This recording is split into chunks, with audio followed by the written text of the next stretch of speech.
अवधूत चिंतन श्री गुरुदेव दत्त श्री स्वामी समर्थ. जय जय स्वामी समर्थ.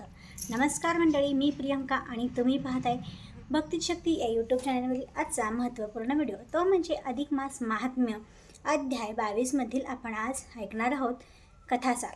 तर मंडळी, अधिक मास महात्म्य मधील जर आपण कथासार किंवा अधिक मास महात्म्य अध्याय जर संपूर्ण ऐकले, संपूर्ण महिनाभर आपल्या अधिक मास हा असतो, तर ह्या अधिक मासात जर महात्म्य आपण ऐकलं तर आपल्याला मोक्षाचे दरवाजे हे उघडे राहतात असं म्हणतात, पुण्यफळ मिळतं.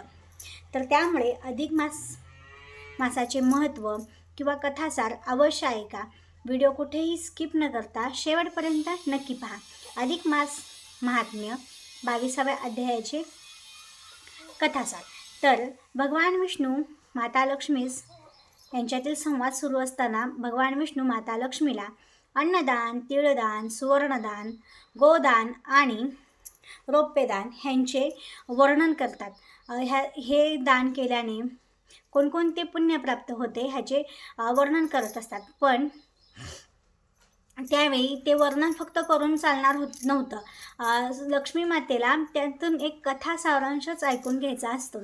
त्यावेळी माता लक्ष्मी म्हणते, स्वामी, मला असा एखादा भक्त सांगा की ज्याने फक्त गोदान केलं आहे किंवा सुवर्णदान केलं आहे आणि त्याला मोक्षप्राप्ती मिळाली आहे. असा एखादा भक्त मला जरूर सांगा. तर त्यावेळी असा कोणी भक्त झाला आहे का की गोदान आणि रौप्यदान किंवा सुवर्णदान करून त्याला मोक्षाची प्राप्ती मिळाली आहे? तर त्यावेळीच भगवान विष्णू त्या माता लक्ष्मीस कथा सांगतात.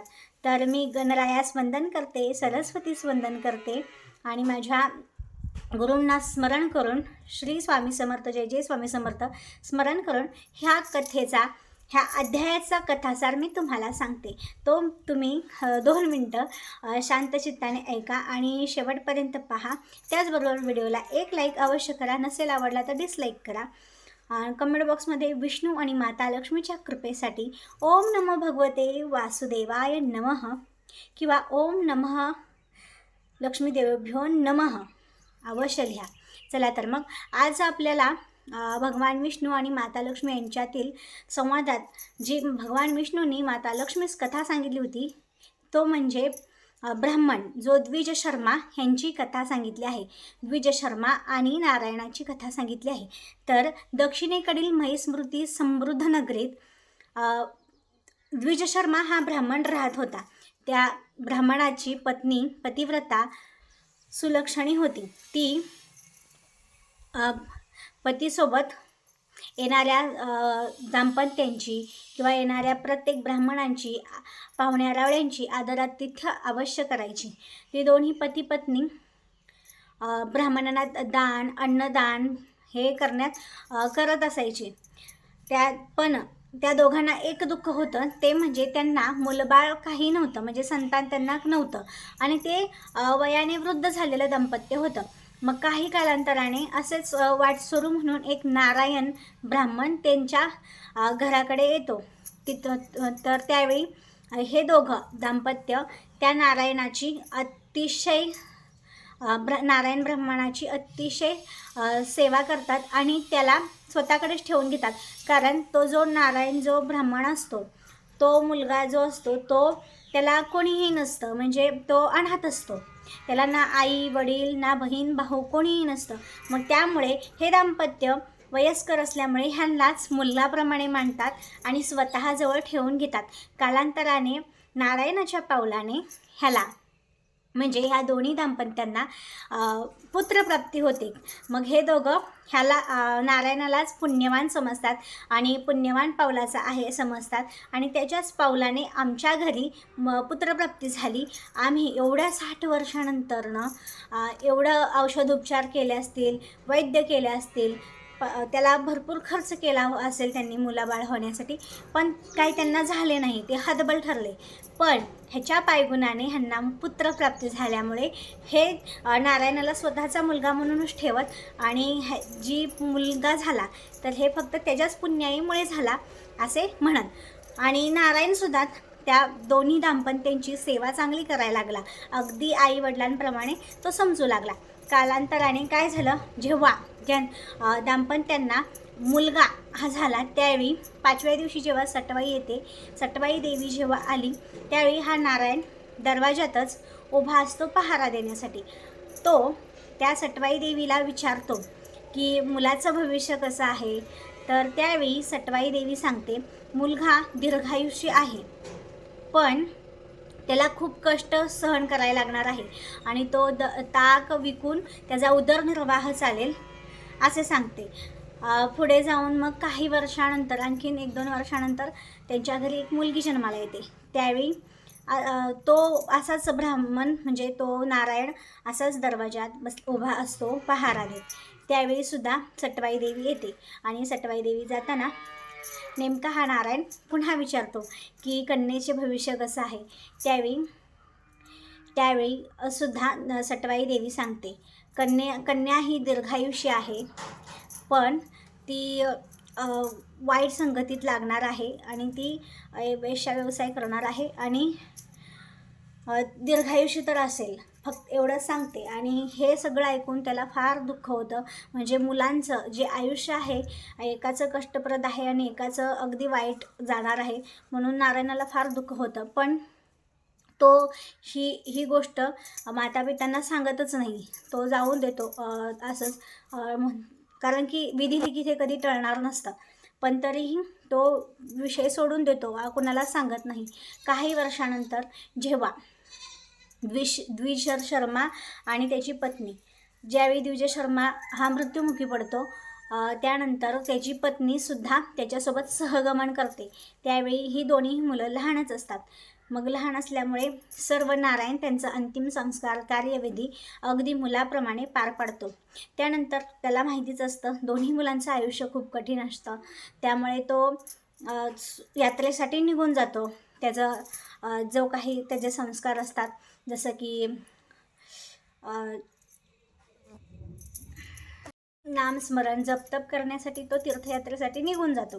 मग काही वर्षानंतर त्याच्या मनात येतं की काय घडलं असेल मुलांच्या आयुष्यात, म्हणून तो पुन्हा येतो आपल्या मायदेशी परत, म्हणजे ज्यांना आईवडील मानलं होतं त्या ठिकाणी तो परत येतो.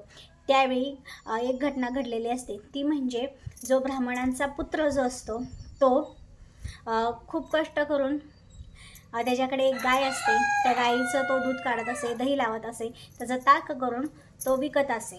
ते विकून त्याच्यावर ते दोन्ही बहीण भाऊ उदरनिर्वाह करत होते. परत आणि कन्याही स्वतःच घरातली सगळी कामं करत असे, नदीवर जाऊन पाणी वगैरे भरत असे. अशीच ती एके दिवशी नदीवर पाणी भरायला गेलेली असताना तिथे एक वेश्या येते, तिच्या तोफ्यासही येते.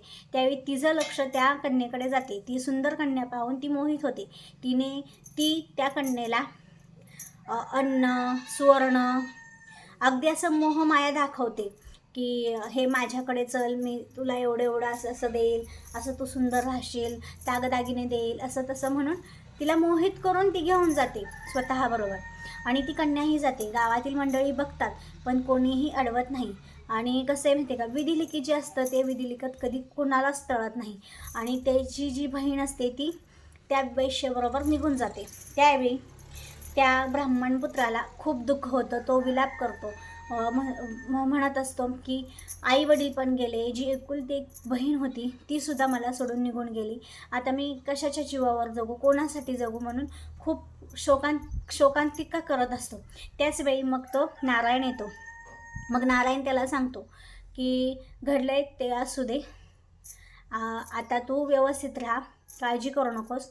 आणि नारायण त्यांच्या घरातील असल्यामुळे तो वडिलांप्रमाणे होता, एका गुरुप्रमाणे होता. त्याचं तो ऐकतो ब्राह्मणपुत्र. आणि नारायण त्याला सांगतो की तुझ्याकडे जी गाय आहे ती तू दान करून टाक, एका ब्राह्मणाला दान करून टाक, तू काय तुझ्याजवळ ती ठेवू नको. मग तो त्याचा उदरनिर्वाह ज्या गाईच्या जीवावर होता, त्याच्या ताकापासून तो त्याचा उदरनिर्वाह चालत होता, त्या गाईला तो एका ब्राह्मणाला दान करून टाकतो.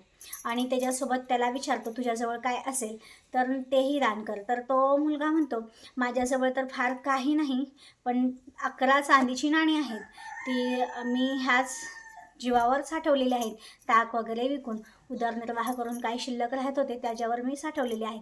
तर मग त्याला जसा नारायण सांगतो की तू दान करून टाक, तुझ्याकडे काही ठेवू नको. मग तो दान करतो.